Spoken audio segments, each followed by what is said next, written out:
할렐루야. 하나님의 평강과 축복이 여러분과 함께 하시기를 주님의 이름으로 축원합니다. 오늘 디모데후서 3장 1절부터 17절까지 말씀으로 예수 안에서 경건하라, 예수 안에서 경건하라, 이런 제목으로 말씀의 은혜를 나누고자 합니다. 대한민국에 존재하는 수많은 이단은 성경 밖에서 생기지 않았습니다. 우리가 착각하지 말아야 하는 것은 대부분의 이단이 성경을 근거로 해서 그들 나름대로 이론을 주장하고 있다는 것이죠. 하나님의 교회라고 하는 안상홍 증인의 경우도 성경을 인용하면서 안상홍을 아버지 하나님으로, 장길자를 어머니 하나님이라고 주장을 합니다. 그래서 여러분이 혹여나 집에서 이렇게 지내시는데 특히 아파트 같은 경우 딩동딩동 해가지고 이렇게 전도를 이단이 하러 왔을 때 어머니 하나님을 아십니까? 이렇게 질문을 던진다고 합니다. 그러면 여러분이 어떻게 반응을 보여야 되냐면, 따라합시다. 장길자. 따라해보세요. 장길자. 내가 잘 알지. 이렇게 하면 쏜살같이 도망간답니다. 제가 홍성교회 사역할 때 집사님 이름이 장길자였어요. 그래서 제가 이 하나님의 교회 어머니 장길자 얘기할 때마다 그 집사님을 참 바라보게 됐습니다만은, 우스갯소리 같지만은 하나님의 교회 어머니 하나님을 아십니까? 이러면 어떻게 하라고요? 장길자. 내가 아주 잘 알지. 이렇게 얘기하시면 됩니다. 자, 신천지의 경우 이만희를 보혜사라고 주장합니다. 뭐죠? 이만희가 하나님이라는 뜻이죠. 그런데 정말 놀라운 사실은 이런 터무니없어 보이는 거짓말에 교회에서 믿음이 좋다고 하는 장로나 권사나 집사들이 넘어간다는 점이에요. 심지어 목사들 가운데에도 신천지나 하나님의 교회에 빠지는 이들이 있습니다. 그러므로 우리는 하나님의 말씀인 성경을 바로 알아야 하고 바로 깨달아야 할 줄로 믿습니다. 여러분 자녀들 좋은 대학에 들어가는 걸 위해서도 기도해야 되겠지만은, 여러분 대학 가서 이 이단에 많이 빠집니다. 지금 건전한 그 기독교 동아리들 같은 경우도 신천지가 아주 전략적으로 아주 꼬리를 숨기고 들어가 가지고 그 리더가 되는 거예요. 그러니까 외형적으로는 건전한 기독교 동아리인데 알고 보니까 신천지가 지배하는 동아리인 경우가 많다는 거예요. 여러분들 정말 우리 지금 수능 준비하는 학생들 같은 경우 부모님들은 그런 걸 미리미리 잘 대비하시고 기도하셔야 됩니다. 아무 데서나 성경을 배우면 큰일 납니다. 제가 언젠가도 말씀을 드렸지만은, 저도 설교하다 보면은 이렇게 인터넷 검색을 많이 하거든요. 어떤 부분에 도움을 받기 위해서. 근데 쭉 보다 보면은 이게 하나님의 교회 안상홍 증인에서 올려놓거나 신천지에서 올려놓은 내용이 많아요. 결론은 뭐냐? 신천지 이만희가 보혜사고 안상홍이가 아버지 하나님이고 또 장길자가 어머니 하나님이라는 거예요. 또 JMS 정명석이 지저스 모닝스타 해가지고 새벽별이라는 거예요. 여러분이 웃으시겠지만은요, 믿음 좋다고 하는 많은 사람들이 거기 넘어가는 경우가 많습니다. 혹여나 우리 강경제일교회 그런 경우는 없겠지만 주변에 자꾸 어디 이상한 데가 성경 공부한다고 하는 사람 있으면은 바로바로 신고하시기 바랍니다.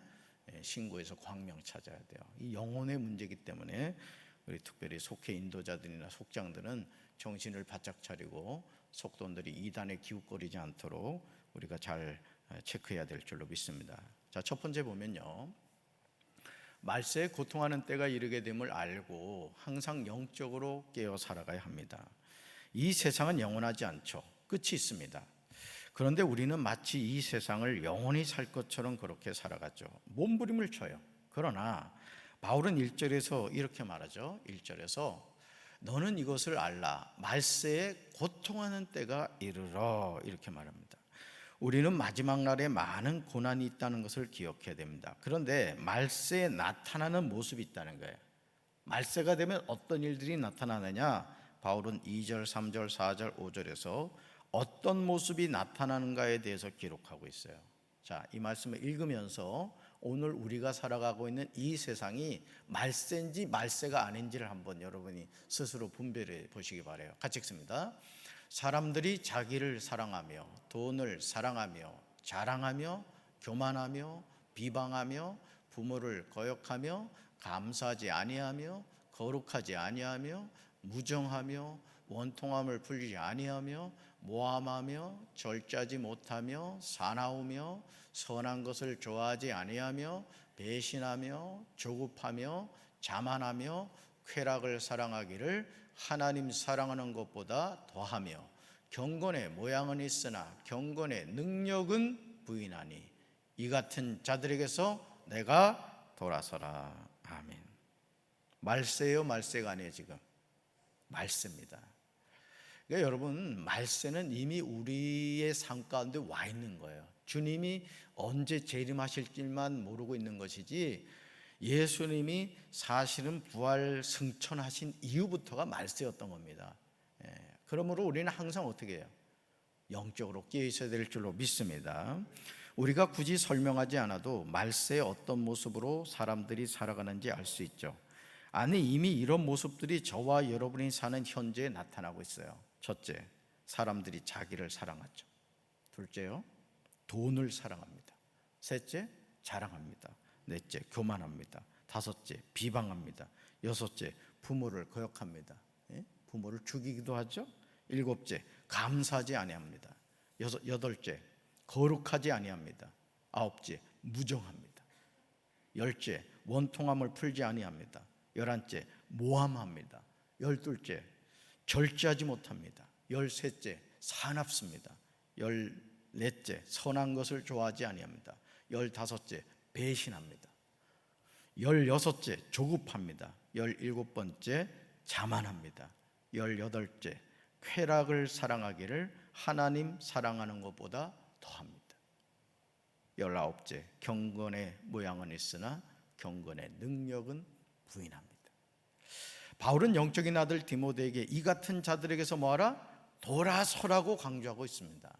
오늘 우리가 신앙생활하면서 늘 말씀드리죠. 교회 안에서 따라가야 될 사람, 본받아야 될 사람이 있고, 따라가서는 안 되고 본받아서는 안 되는 사람이 있어요. 더 정확하게 말씀드리면 교회 안에는 알곡과 가라지가 있습니다. 오늘 이 새벽에 나온 우리 사랑하는 성도들이 알곡되시길 주님의 이름으로 축원합니다. 알곡돼야 돼요. 교회에 나와 있다고 해서 천국 가는 게 아니에요. 구원의 분명한 확신을 가지고 알곡 신자가 될 때 창고에 들어가게 될 줄로 믿습니다. 쭉정이는 꺼지지 않는 불에 던져진다고 했어요. 새벽부터 그냥 정신 번쩍 나는 말씀을 여러분을 협박하려고 드리는 게 아니라 이게 성경에 나와 있는 내용입니다. 저도 그렇고 여러분도 그렇고 우리가 알곡 신자 되어야 될 줄로 믿습니다. 자, 저와 여러분이 그리스도인으로 이 세상에서 살아간다는 것은 세상의 문화의 포로가 되는 것이 아닙니다. 하나님의 자녀는 믿음으로 세상의 문화를 정복하는 거예요.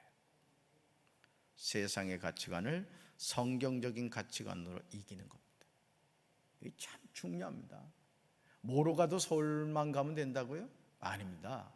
예수 믿는 사람은 뭐로 가도 서울만 가는 게 중요한 게 아니라 걸어가는 걸음 하나하나가 주님이 기뻐하시는 걸음이 되어야 될 줄로 믿습니다. 그렇지 아니하면 우리도 바울이 말하고 있는 말세에 나타나는 사람들의 모습을 그대로 답습하게 될 것입니다. 두 번째, 항상 배우나 끝내 진리의 지식에 이를 수 없음을 알고 겸손히 살아야 합니다. 바울은 디모데전서 6장 5절로 6절에서 이렇게 말했죠. 같이 읽습니다. 마음이 부패하여지고 진리를 잃어버려 경건을 이익의 방도로 생각하는 자들의 다툼이 일어나느니라. 그러나 자족하는 마음이 있으면 경건은 큰 이익이 되느니라. 아멘. 경건에 대해서 어떤 자세를 가지고 있느냐에 따라서 경건의 능력은 달라집니다. 경건을 이익의 방도로 생각하는 사람들에게는 다툼이 일어나지만 자족하는 마음이 있으면 경건은 큰 이익이 됩니다. 그래서 제가 우리 전사님들한테 늘 얘기하는 게 그거예요. 기도 생활이 부족하면 안 된다. 여러분들이 다른 거 아무리 능숙능란하게 한다 할지라도 하나님께 인정받는 목회자가 못 되면은 그건 허상과 같다. 제가 그 얘기를 참 많이 합니다. 일은 잔뜩 시켜놓고 담임 목사가 이런 말하면 속으로 막 욕할지도 모르겠어요. 뭐 겉으로 안 하니까 뭐 모르지 뭘. 근데 담임 목사로서 정말 제가 우리 후배 전도사님들한테 권면하는 말이에요. 성도인 여러분도 마찬가지입니다. 겉만 번드르르하게 이렇게 신앙생활을 하려고 하지 말고 우리 내면이 성령에 의해서 변화되어야 될 줄로 믿습니다. 경건한 삶을 살아야 돼요. 디모데후서 3장 2절로 5절에 나오는 내용은 경건을 이익의 방도로 생각하는 자들의 모습을 보여주고 있어요. 특별히 5절에서 말하고 있듯이 겉으로는 경건하게 보이나 경건함의 능력은 부인한다는 거예요. 바울은 영적인 아들 디모데에게 이런 사람들을 멀리하라고 경고하고 있습니다. 오늘 저와 여러분은 어떻습니까? 혹시 경건의 모양은 있으나 경건의 능력은 부인하는 삶을 살고 있지 않습니까? 우리 스스로 살펴보아야 할 줄로 믿습니다. 경건의 능력을 잃어버린 자의 모습이 6절과 7절에 나와요. 6절과 7절 볼까요? 같이 읽습니다. 그들 중에 남의 집에 가만히 들어가 어리석은 여자를 유인한 자들이 있으니 그 여자는 죄를 중히 지고 여러 가지 욕심에 끌림받아요. 항상 배우나 끝내 진리의 지식에 이를 수 없느니라. 아멘. 바울은 경건의 능력을 잃어버리고 경건의 모양만 있는 사람은 남의 집에 가만히 들어가서 어리석은 여자들을 유인하는 사람들이 있을 것이라고 말합니다. 어리석은 여자들은 여러 가지 정욕에 이끌려 죄에 짓눌려 있고 늘 배우기는 하지만 진리를 깨닫는 데는 전혀 이를 수가 없다는 거죠. 오늘 저와 여러분은 어떻습니까? 늘 배우기는 하는데 진리를 깨닫지 못함으로 하나님을 대적하고 있지는 않아요? 하나님의 뜻은 오른쪽으로 가는 건데 내 정욕에 이끌려서 왼쪽을 향해서 달려가고 있지는 않습니까? 늘 배우기는 하는데 하나님의 뜻과 무관한 삶을 살진 않아요? 8절 보시면 얀네와 얌브레가 모세를 대적한 것 같이 그들도 진리를 대적한다는 거예요. 그들은 마음이 부패한 사람입니다. 믿음에 실패한 사람들이에요.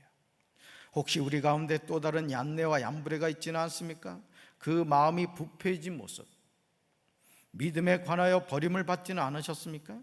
그러나 그들의 행위는 오래가지 못한다는 거야. 여러분, 하나님께서 태초에 사람을 창조하시고 물의 심판을 하시려고 노아에게 그러셨잖아요. 방주를 만들라. 자, 날씨는 좋은데 방주를 만들고 있어요. 많은 사람들이 손가락질 했죠.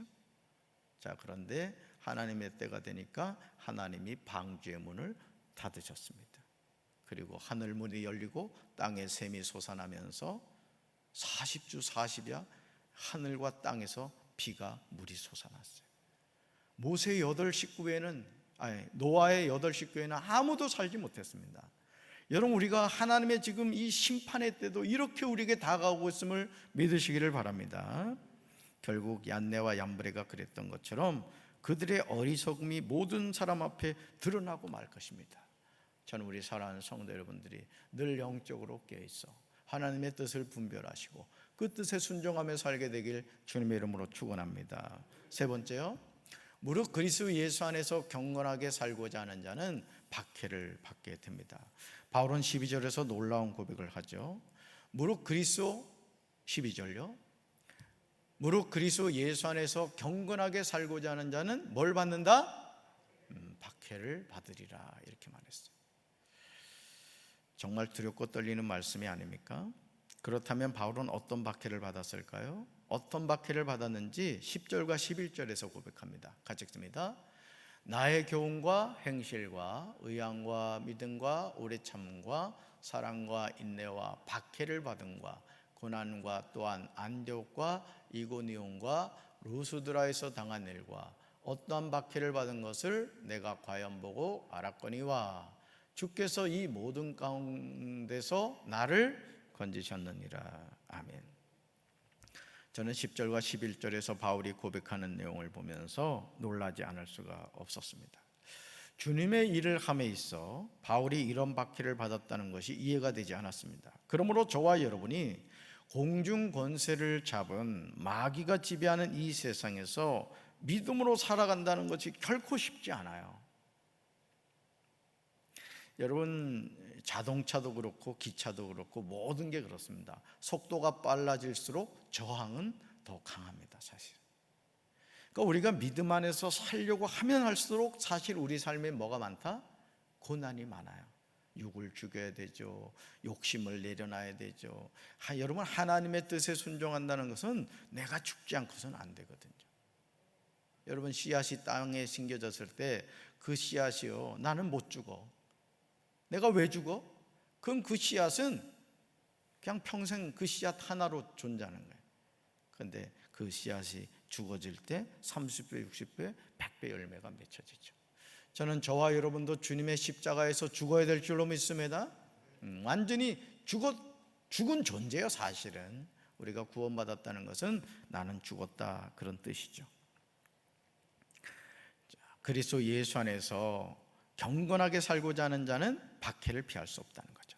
하나님의 자는 항상 영적인 싸움을 하는 거예요. 그러므로 바울은 14절과 15절에서 아주 중요한 사실을 강조하죠. 영적 싸움에서 어떻게 승리할 수 있는가 같이 읽습니다.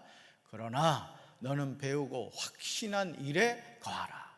너는 내가 누구에게서 배운 것을 알며 또 어려서부터 성경을 알았나니 성경은 능히 너로 하여금 그리스도 예수 안에 있는 믿음으로 말미암아 구원에 이르는 지혜가 있게 하느니라. 아멘. 바울은 디모데에게 이제까지 싸워서 확신하고 있는 진리를 따라 계속 생활하라고 당부합니다. 정말 중요한 권면이죠. 그러니까 여러분, 우리가 진리를 따라 생활한다는 게 너무 중요한 거예요.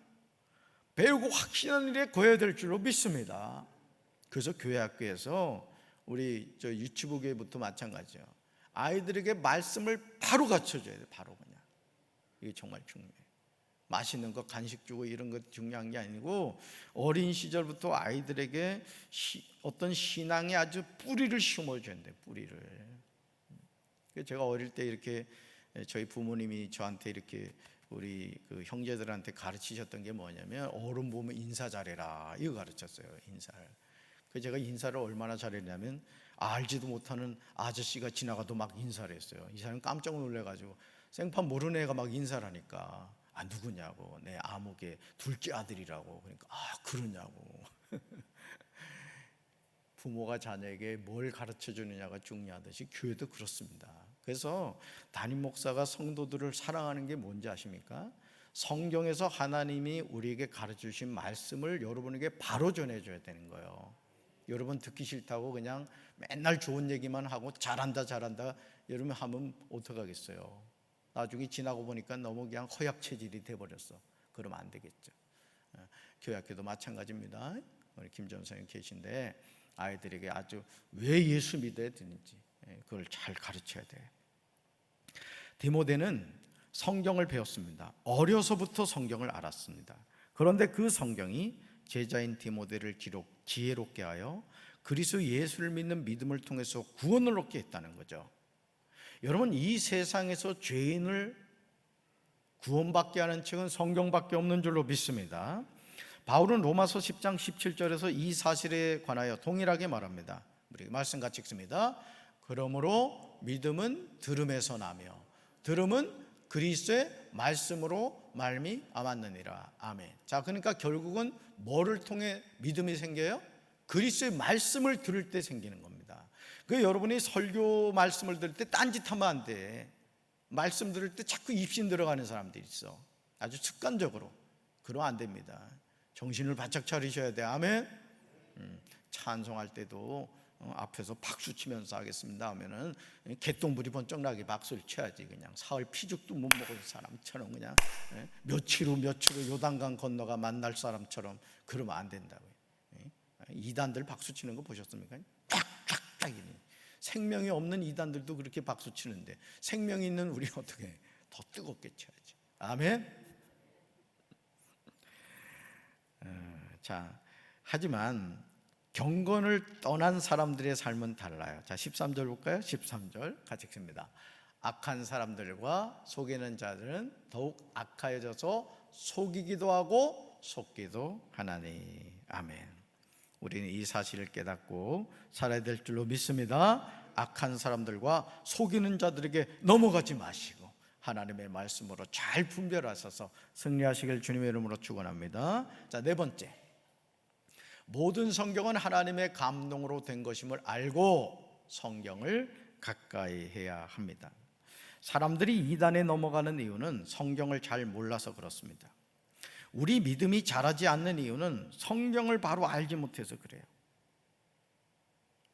성경은 신앙생활의 바이블입니다. 그러므로 그리스도인은 한 책의 사람이 되어야 할 줄로 믿습니다. 아무리 세상에 잡다한 지식을 갖추고 있다 하더라도 그것은 진리가 아니에요. 진리는 오직 성경 66권인 줄로 믿습니다. 제가 늘 말씀드리지만 직분으로 구원받는 게 아니에요. 목사이기 때문에 천국 갑니까? 장로이기 때문에 천국 가요? 아니에요, 여러분. 직분은 주님의 일을 감당하라고 주신 말 그대로 직함일 뿐이에요. 구원은 믿음으로 받는 줄로 믿습니다. 그러니까 그 믿음이 어떻게 생긴다고요? 그리스도의 말씀을 들을 때 생기는 거예요. 그래서 여러분이 유튜브 영상을 통해서 어떤 다양한 세미나나 그 내용을 들을 때도 이래 보면 어떤 사람은요, 뭐 경제에 대해서 이 이야기가 할 때 아주 그냥 큰일 났다고만 하는 사람이 있어. 문재인 정부가 이 정책을 잘못해서 대한민국이 망한다는 거야. 맨날 망한다는 거예요. 맨날 망하면 어떡하겠어요, 여러분? 여러분, 대한민국을 지켜가시는 분은 문재인 대통령이 아니에요. 하나님이신 줄로 믿습니다. 그럼요. 우리나라가 이만큼 먹고 살게 된 게 하나님의 은혜지, 언제 무슨 정치 잘해가지고 우리가 이만큼 먹고 삽니까? 그러니까 여러분이 어떤 것도 그래요. 제가 이렇게 가끔 찬양을 듣다가 찬양의 은혜가 되면 막 여기저기 이렇게 막 저기 날라주거든요. 그 찬양의 가사가 어제도 그 찬양의 가사가 너무너무 좋은 거예요. 하루 종일 들었네. 그냥 하루 종일 그냥 말씀을 읽으면서도 듣고 이게 하면서도 들었는데요. 여러분, 우리가 잘 들어야 돼요. 뭘 들어야 된다고요? 믿음은 그리스도의 말씀을 들어야 돼요. 그리스도의 말씀을 들을 때 생기는 거죠. 바울은 16절과 17절에서 모든 성경이 어떤 유익이 있는가에 대해서 분명하게 말하고 있어요. 이 16절과 17절은 암송해야 될 말씀이야. 같이 읽습니다. 모든 성경은 하나님의 감동으로 된 것으로 교훈과 책망과 바르게 함과 의로 교육하기에 유익하니 이는 하나님의 사람으로 온전하게 하며 모든 선한 일을 행할 능력을 갖추게 하려 함이라. 아멘. 우리 교회 학교가 해야 할 일 가운데 하나가 뭐냐면 애들 성경 암송 지켜야 돼. 그래서 필수 성경 암송 요절이 있거든요. 그 교회 학교에서 해야 됩니다. 유치부교회, 어린이교회, 청소년교회, 청년교회 해야 돼. 그 연말에 시상을 하라고. 그 암송하다 보면 머리도 열리고 아주 뭐 일석이조, 오조 뭐 엄청나죠. 이 성도님들도 마찬가지예요. 치매 안 걸리려면 성경 암송 자꾸 하셔야 돼. 아멘. 그렇습니다. 성경이 어떤 역할을 하는지 분명히 알아야 돼요. 여러분 16절 17절 여러분 성경을 보세요. 자, 첫째, 모든 성경은 어떻게 되었다? 하나님의 감동으로 되었어요. 둘째, 성경은 어떤 역할을 해요? 교훈과 책망과 바르게 함과 의로 교육하기에 유익해요. 셋째, 성경은 하나님의 사람으로 온전하게 하며 모든 선한 일을 행할 능력을 갖추게 합니다. 아멘. 그러니 성경을 읽어야 되겠어요? 안 읽어야 되겠어요? 읽어야 되는 거예요. 아무리 보약을 여러분 아내가 남편을 사랑해줘가지고 몇백만 원짜리 보약을 냉장고에 넣어놓으면 뭐 하겠어요? 따가지고 입에 먹어야지 그게 보약이 되는 거지. 하나님이 우리를 사랑해줘가지고 세상에 엄청난 보약을 두 채나 지어주셨다고. 구약과 신약 잘 드시기 바래요. 특히 영적인 허약 체질들은 이 보약을 잘 드셔야 돼. 아멘. 그러므로 성경을 바로 알아야만 우리의 믿음이 성장하고 성숙한 믿음을 가지게 됩니다. 저는 강경제일교회 모든 성도가 한 책의 사람이 되시길 주님의 이름으로 축원합니다. 직장에서도 사업장에서도 집에서도 시간이 있을 때마다 시간을 내서 성경을 읽으셔야 돼요. 아멘. 성경이 생명의 양식입니다. 따라합시다. 성경이 생명의 양식입니다. 그래서 목사는 성경 말씀을 전해야 되는 거예요. 우리 전사님들 마찬가지고 강단에서 항상 하나님의 말씀을 전하면 그 말씀의 능력이 있고 은혜가 있는 거예요. 오늘도 거룩한 성일, 하나님이 우리 유치부교회부터 장영교회 이르기까지 생명의 말씀을 공급해 주실 텐데 아멘 아니면 아주 배불리 드시고 가시길 주님의 이름으로 축원합니다. 가슴에 손 얹읍시다. 하나님 아버지, 우리의 믿음은 그리스도의 말씀을 통해서 하나님이 주신 선물이라고 했습니다. 오늘 우리가 너무나 잡다한 세상의 소리 듣다 보니 불신앙적인 삶을 살아갈 때가 얼마나 많습니까? 생명의 말씀을 잘 먹고 잘 들어 우리의 심령이 새로워지게 하시고, 오늘도 거룩한 성일을 맞이해서 주의 종들을 통하여 하나님의 말씀이 선포될 때, 하나님의 말씀은 살았고 운동력이 있어 좌우의 날선 어떤 검보다도 예리하여 홍감이 관절과 골수를 찔러 쪼개기까지 한다고 했사오니, 말씀이 선포될 때 하나님의 능력이 나타나게 도와주시옵소서. 우리 사랑하는 성도들 성경을 사랑하게 하시고 성경을 읽게 하시고 성경 말씀을 통하여 살아계신 하나님 만나게 도와주시옵소서. 예수님 이름으로 간절히 축복하며 기도합니다. 아멘.